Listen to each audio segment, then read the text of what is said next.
Hello everyone, आप सब कैसे हैं। मैं उम्मीद करता हूं कि बहुत अच्छे होंगे और अपनी पढ़ाई को बहुत अच्छे से कर रहे होंगे। मैं आकाश कुमार बढ़ाना ICT वर्चुअल क्लासरूम में आपका बहुत बहुत स्वागत करता हूं मेरे प्यारे बच्चों। जैसा आपको पता है कि हमारी 7th क्लास है और 7th क्लास में देख रहे हैं हमारे अतीत सेकंड। उसी में आज हम लोग चैप्टर नंबर 5 की बात करेंगे और 5th में शासक और इमारतें, इसके विषय में पढ़ेंगे कि कौन शासक था, किसने क्या बनवाया, किस प्रकार का आर्किटेक्चर स्थापत्य कला थी, इसके विषय में थोड़ी सी हम लोग है आपका जानकारी हम लोग देखेंगे और बहुत गौर करके अच्छे से इन पर अपना विचार करेंगे और एक एक करके सारी चीजों को पढ़ेंगे और समझेंगे ये चीजें किस प्रकार क्या थी। ठीक, तो पहला देखिए शुरू करते हैं। कह रहे हैं कि चित्र नंबर 1 में पहले छज्जे को प्रदर्शित किया, कुतुब मीनार के पहले छज्जे को प्रदर्शित किया गया है। कुतुबुद्दीन ऐबक ने लगभग 1199 में इसका निर्माण करवाया था। ध्यान दीजिए, कौन बनवाया है कुतुब मीनार को? ठीक, कुतुबुद्दीन ऐबक। ठीक, कुतुबुद्दीन ऐबक कौन है? तो गुलाम वंश का संस्थापक है कुतुबुद्दीन ऐबक। क्लियर है? दिल्ली में पृथ्वीराज चौहान को हराने के बाद महमूद गोरी अपना एक गुलाम को छोड़ जाता है जिसका नाम है कुतुबुद्दीन ऐबक। लख बख्श के नाम से भी इसको जाना जाता था। ये दिन में लाखों का दान करता था। ठीक, इसने क्या कराया था? ऐबक ने आपका कुतुब मीनार का निर्माण करवाया। देखिए, कुतुब मीनार का नाम जो है बख्तियार काकी एक संत है, ठीक, उनके नाम पर इनने कुतुब मीनार का निर्माण कराया था। कुतुब मीनार के पास में ही बख्तियार काकी का आपका मकबरा है, आप देख सकते हैं। ठीक, वहां लोग आते हैं। कह रहे छज्जे के नीचे छोटे मेहराब, ये मेहराब आपको देखने के लिए मिलेंगे और आपको समझना चाहिए कि आखिर में मेहराब होते क्या हैं और ज्यामितीय रूपरेखाओं के निर्मित हैं। कुछ मेहराब मिलेंगे, कुछ ज्यामितीय स्ट्रक्चर्स मिलेंगे। क्या आपको छज्जे के नीचे अभिलेख को पट्टी दिख रही है? यह अभिलेख अरबी में है। गौर करें तो मीनार के भारी हिस्सों पर घुमावदार कोणीय है। कह रहे जो मीनार का भारी हिस्सा है उसमें क्या है? घुमावदार कोणीय चीज है। इनको भी हम लोग देखेंगे। ऐसी सतह पर अभिलेख से लिखना काफी परिशुद्ध है।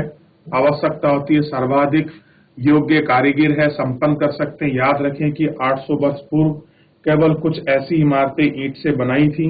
13वीं शताब्दी में कुतुब मीनार जैसी इमारतों को देखने का क्या प्रभाव है, आइए देखते हैं। और उसका ये रहा छज्जा और गौर करके इसमें मेहराब को देखिए।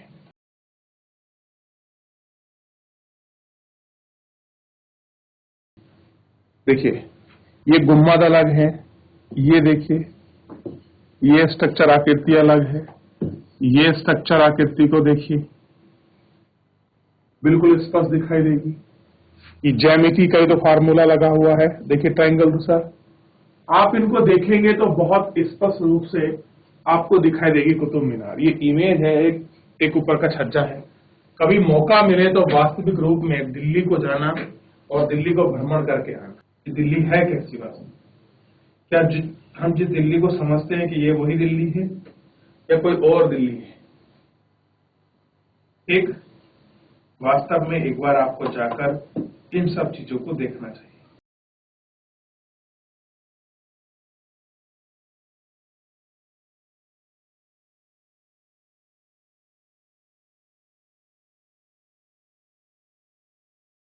कह रहे हैं कि कुतुब मीनार 5वीं मंजिल की ये फोटो है। अभिलेख में पट्टियां के छज्जे से नीचे इमारत की पहली मंजिल का निर्माण कुतुबुद्दीन ऐबक ने, यानी कि जो पहली मंजिल है वो किसने बनवाई है? कुतुबुद्दीन ऐबक ने बनवाई है। ठीक, शेष मंजिलों का निर्माण 1229 में उसके आसपास इल्तुतमिश ने कराया। इल्तुतमिश कौन था? कुतुबुद्दीन ऐबक का दामाद और गुलाम था। ठीक, कई वर्षों की इमारत आंधी तूफान भूकंप की वजह क्षतिग्रस्त हो गई और उसका फिर काम किसने कराया है? ध्यान रखना है, अलाउद्दीन खिलजी ने, मोहम्मद तुगलक, फिरोज शाह तुगलक और इब्राहिम शाह लोदी ने भी इसकी मरम्मत कराई। यानी कि बहुत सारे आपका दिल्ली सल्तनत के बादशाह ने क्या किया है? इसका संरक्षण किया है। किसका? ध्यान देना, किसका संरक्षण किया है? आपका कुतुब मीनार का। अब देखिए बड़े स्पष्ट रूप से दिखाई देगी, और जब आपको दिखाई देगा, देखिए कुछ अरबी भाषा में ये कुछ आयतें लिखी हुई हैं, आप इन आयतों को बड़े अच्छे से देख सकते हो। दिखाई दे रहा है, अरबी भाषा में लिखी हुई आयतें हैं।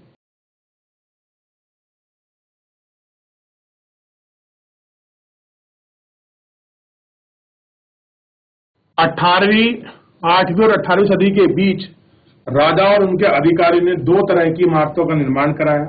पहली इमारतों में सुरक्षित, ठीक ठाक, और दूसरा संरक्षित तथा इस दुनिया और तीसरी दुनिया में आराम विराम की भव्य जगह, किले, महल, मकबरे, श्रेणी, दूसरे मंदिर, मस्जिद, हौज, कुएं, सराय, बाजार जैसी जनता के उपयोग के लिए इमारतें थी। राजाओं से अपेक्षा की जाती थी कि वे अपनी प्रजा की देखभाल करें और प्रजा के उपयोग और आराम के लिए इमारतों का निर्माण कराएं, और ये सब आपकी प्रशंसा करें। ठीक इस तरह के निर्माण कार्यों में व्यापारी समेत अन्य व्यक्ति द्वारा किए गए वे मंदिरों, मस्जिदों और कुओं का निर्माण कराएंगे, परंतु घरेलू स्थापत्य कला, व्यापार की विशाल हवेलियां अवशेष 18वीं शताब्दी से मिलना शुरू हुआ। क्या हुआ? इन सब चीजों से आपका मिलना जो है शुरू हो गया था। तो आप इनको देख सकते हैं, इन पर विचार कर सकते हैं कि कैसा स्ट्रक्चर्स, कैसी हवेलियां हमको मिली।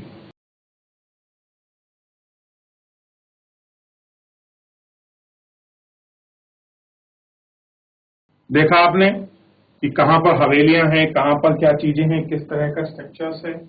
आप इसे गौर कर कर बहुत अच्छे से देख सकते हो। आगे देखिए, कह रहे हैं अभियांत्रिकी, कौशल तथा निर्माण कार्य। कह रहे जिस तरह की अभियांत्रिकी यानी टेक्नोलॉजी का ऐड कर कर ये विशेष स्किल इनके पास थी, अगर आप इस विशेष स्किल को देखेंगे तो आपको देखकर बहुत सारी चीजें क्या हो जाएंगी, बड़ी स्पष्ट रूप में क्लियर हो जाएंगी। जैसे स्मारकों से हमें निर्माण के प्रयुक्त जो है, अगर आप देखोगे तो हमें शिल्प विज्ञान का पता चलता है। क्या चलता है? जो शिल्प विज्ञान है उसका पता चलता है। छत की तरह एग्जाम्पल लें तो हमें चारों दीवारों के आर पार लकड़ी की तहसकारियों और एक पत्थर की पट्टियों को रखकर छत बना सकते थे, लेकिन यह कार्य उस समय बहुत कठिन हो जाता है जब एक विशाल अधिरचना वाले विशाल कक्ष का निर्माण करना चाहते हैं। इसके लिए अधिक परिष्कृत यानी कि फिल्टर कौशल की जरूरत होती है। यानी कि एक होता है आपका कौशल ज्ञान, लेकिन उस कौशल में परिष्कृत मतलब फिल्टर, मतलब बहुत जो सटीक से उस चीज को आपका बना सके, जो सटीक से उसके विषय में जानता हो, उस समय पर ऐसा कर पाना बहुत अपने आप में क्या था, कठिन था। ठीक, अब देखिए, अधिरचना का मतलब है भूतल से ऊपर की ओर भवन का भाग, यानी कि आप धरती से ऊपर की तरफ अगर बिल्डिंग बना रहे हैं तो आपको उसके बारे में ज्ञान होना बहुत जरूरी है। ठीक, जिसकी हम लोग बात कर रहे हैं। अब देखिए, कह रहे हैं 10वीं और 7वीं शताब्दी के मध्य वास्तुकार भवनों में और अधिक आपके कमरे, दरवाजे, खिड़कियां बनने लगी। छत, दरवाजे, खिड़कियां अभी भी दो ऊर्ध्वाधर खंभों को आर पार अनुप्रस्थ स्केल में बनाई जाती थी। वास्तुकला की यह शैली अनुप्रस्थ टोटा निर्माण कहलाई। 8वीं से 13वीं शताब्दी के बीच मंदिरों, मस्जिदों, मकबरों, सीढ़ीदार कुएं, जिनको हम बावली कहते हैं, से जुड़े भवनों का निर्माण का प्रयोग इसमें किया गया था। अब देखिए, ये चित्र देखिए, ये भी मेहराब है। ये इसका बेसिक स्ट्रक्चर्स है और इसको इस तरह से अप्लाई किया गया है। देखिए,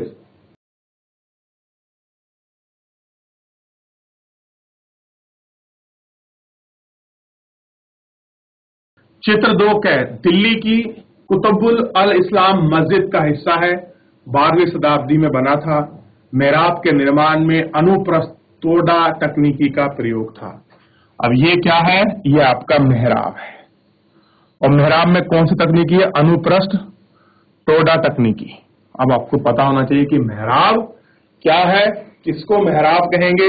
ये जानकारी बिल्कुल स्पष्ट रूप से आपको इस मानचित्र में आ गई। क्या बताइए, ये जो चित्र है इसमें एक ही मेहराब है या और बहुत सारे मेहराब है? बताइए, देखिए जल्दी।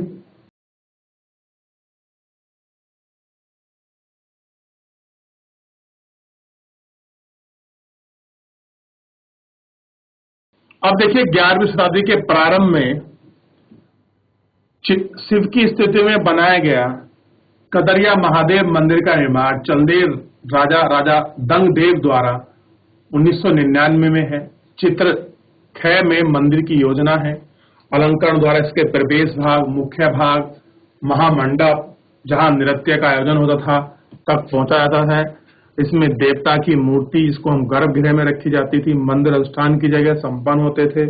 इसके केवल राजा और उसके निबटने का परिवार, पुरोहित, खजुराहो मंदिर की राजकीय मंदिर सम्मिलित थी, जहां सामान्य जनमानस की जानने की अनुमति की गई थी। परिष्कृत अलंकरण, ये सारी चीजें इसमें दिखाई गई हैं। तो देखिए ये मंदिर का बेसिक स्ट्रक्चर है। देखिए यहां से मंदिर में प्रवेश करेंगे, फिर यहां आएंगे और यहां देवता का गर्भगृह की मूर्ति, ठीक है।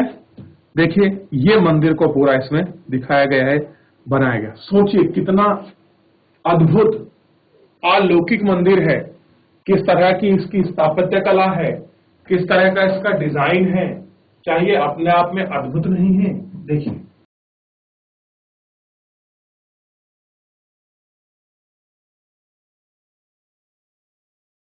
ये भव्य मंदिर आपको दिखाई दिया, ये इसका स्ट्रक्चर है पूरा नीचे वाला। देखिए आप दोनों स्ट्रक्चर को आपस में कंपैरिजन कर सकते हैं कि मंदिर का बेसिक स्ट्रक्चर कैसे उसकी प्लानिंग है और कैसा वो दिखाई दे रहा है।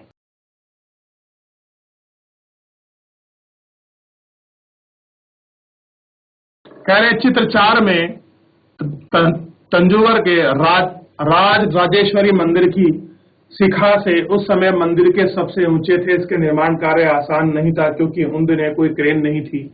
690 टन का पत्थर ले जाना इतना भारी होता था कि उस समय व्यक्ति अपने आप उठाकर नहीं ले जाते थे। इसलिए काम करने को वास्तुगात से एक पहुंचाने के लिए आपका चढ़ाईदार रास्ता बनाया होगा। रोल को भारी पत्थरों के रास्ते में ऊपर ले जाया गया है। इस काम के लिए 4 किलोमीटर से ज्यादा लंबा पथ तैयार किया जाता था, जिसकी चढ़ाई बहुत खड़ी ना हो।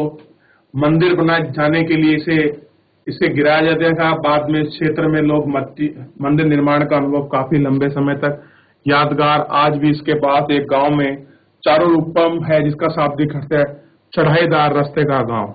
अब देखिए एक ये मंदिर है, इस मंदिर को देखिए, ये आपको अलग स्ट्रक्चर, अलग आपको रूप में मंदिर दिखाई देगा। अब सोचिए इतने बड़े क्षेत्र में इतना बड़ा पत्थर ऊपर के टॉप में रखना। देखिए ये टॉप है, इस पर ये जो पत्थर रखा हुआ है और यहाँ जो पत्थर रखे हुए हैं, क्या इनको यहां तक पहुंचाना कोई आसान काम था? आप सोच के देखिए, क्या ये कोई आसानी से पहुंच जाएंगे? चले आज के समय में तो क्रेन हमारे पास माध्यम है कि हम क्रेन को बहुत अधिक ऊंचाई से पर भी आपके पत्थर रख सकते हैं उसके माध्यम से, लेकिन क्या प्राचीन समय में ऐसा कुछ था?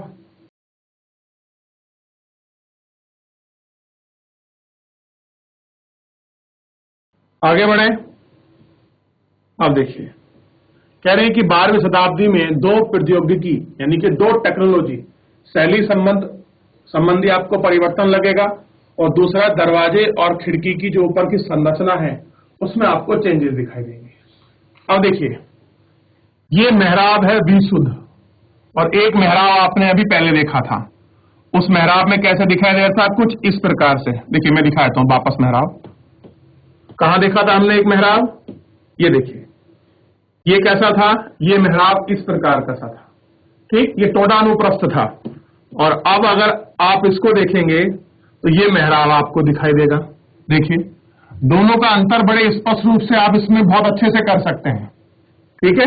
ये देखिए मेहराब का विशुद्ध रूप, मेहराब के मध्य में डाट अधिक संरचना को भार के मेहराब में आधारशिला पर डाल देती थी।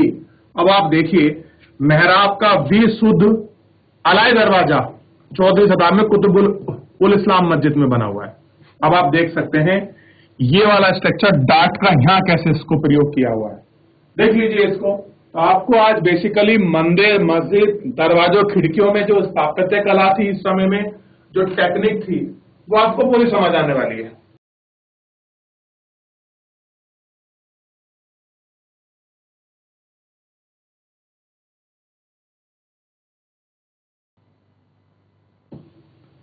अब देखिए दूसरा, देखिए निर्माण कार्य में चूना पत्थर सीमेंट का प्रयोग बढ़ गया। यह उच्च श्रेणी का सीमेंट होती थी जिसमें पत्थर के टुकड़ों को मिलाकर कंक्रीट बनाती थी। इसकी वजह से विशाल ढांचों का निर्माण सरल और तेजी से लगा। और कह रहे हैं कि चित्र 6 में निर्माण स्थल पर भी एक नजर डालिए। ये देखिए, ये रहा। कह रहे हैं कि आगरा में लाल किला द्वारा जल द्वारा निर्माण चित्रकारी में आप चित्रकारी देख सकते हैं, अकबरनामा से लिया गया है। देखिए किस तरह से काम हो रहा है, आप पूरे इस काम के स्ट्रक्चर्स को आप अच्छे से देख सकते हैं। जब आगरा का लाल किला बन रहा था तो कैसे लोग पत्थरों से ईंटों को जोड़कर, तराश कर, पिचकारी, चित्रकारी जो आपकी हो रही थी, आप उसको बहुत गौर करके इसको एक एक करके देख सकते हैं। देखिए भारत की स्थापत्य कला हो, चाहे चित्रकला हो, चाहे मूर्ति कला हो, वो अपने आप में बड़ी यूनिक रही है। और आज भी आप बड़े बड़े किलों को, महल को देखकर अंदाजा नहीं लगा सकते कि इसकी आर्किटेक्चर क्या है। और क्या आज के मंदिर पुराने समय में 12वीं से 18वीं सदी, 14वीं सदी के बीच के बने मंदिरों के बीच क्या वैसे ही दिखाई देते हैं? देखिए एक बार, बताइए।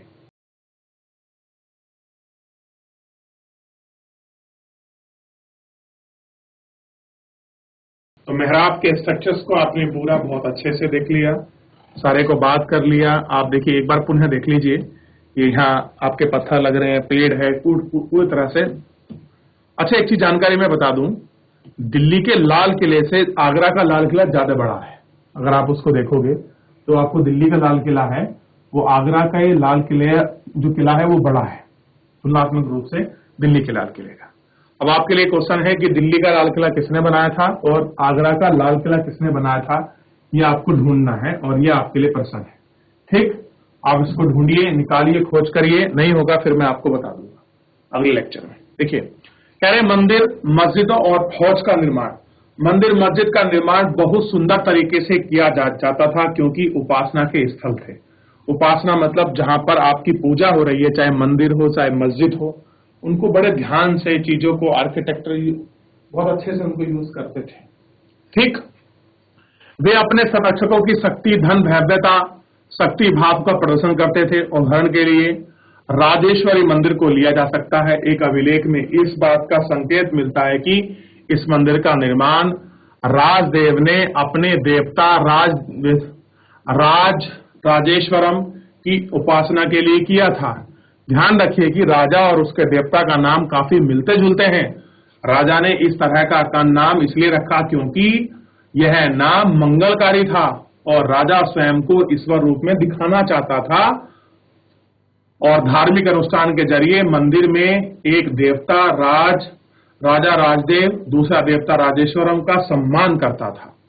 तो आप ये भी देख सकते हैं कि किस तरह से लोग अपने देवताओं के नाम पर अपना नाम रखते थे ताकि वो उनके लिए लाभकारी हो, शुभ हो और लोगों में उनकी छवि भी कैसी जाए, एक देवता के रूप में एक आपका एक अलौकिक छवि जाए, ताकि लोगों का विश्वास और उपासना उनसे क्या हो जाए, आपका जुड़ जाए। इस तरह की ये सारी गतिविधि कौन करते थे? तो मेरे प्यारे बच्चों, यही लोग किया करते।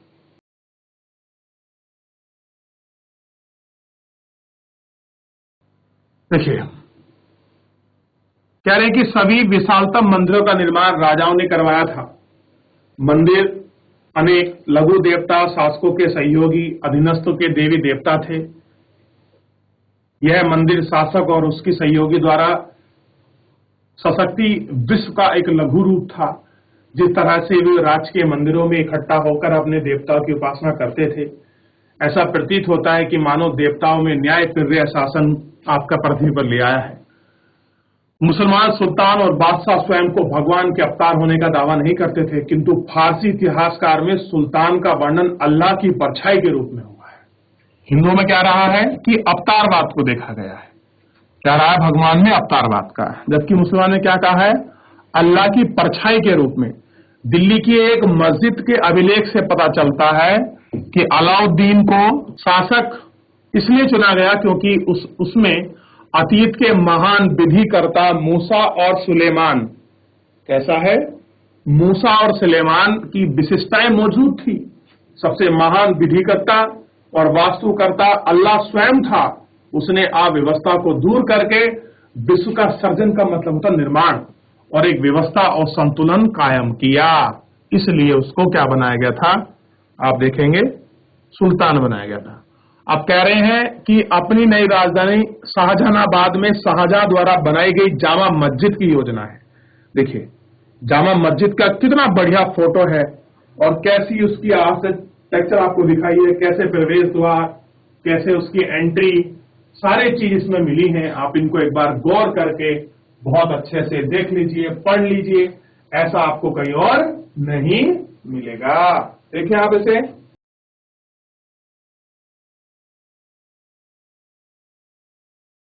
एंट्री द्वार देखिए, के बाद देखिए मक्का की ओर संकेत करके देखिए किस तरह से पिरामिड है, और ये वाला जो अंदर का स्ट्रक्चर है उसको यहां दिखाया गया है देखिए, और ये वाले जो स्टेप्स हैं उनको यहां दिखाया गया है देखिए।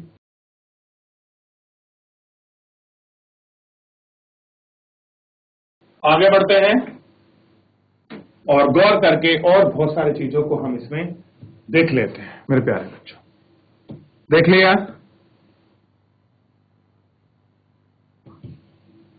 ठीक। तो अभी तक फिलहाल हमने यहां तक इसमें बात की है। तो एक बार बात करने के साथ साथ थोड़ा सा पीछे के जो स्ट्रक्चर्स हैं एक बार पुनः इनको अब देख लीजिए, ठीक। अब कह रहे हैं दो मंदिरों को शिखर में आपस में अंतर बताइए कि क्या आप समझते हैं कि राजेश्वरी मंदिर और कंदरिया महादेव का मंदिर शिखर का दुगना ऊंचा क्यों था। अब देखिए ये मंदिर को देखिए, बेसिकली जो इसका हाइट है, यहां से देखिए, ये देख लिया आपने, गौर करके देखिए क्योंकि मैं अभी आपको डिफरेंसेस बताने वाला हूं इसमें कुछ। और दूसरा मंदिर कौन सा है, नीचे वाला, दोनों में क्या डिफरेंसेस है गौर करके बताइए। अगर आप देखेंगे तो आपको अंतर जरूर मिलेगा। चलिए ये मैं अंतर आपको कल के लिए जो है आपके छोड़े जा रहा हूं मेरे प्यारे बच्चों। कल आप इसका अंतर स्पष्ट करके लाइए। फिलहाल मिलेंगे कल के लेक्चर में। आज के लिए इतना ही, धन्यवाद।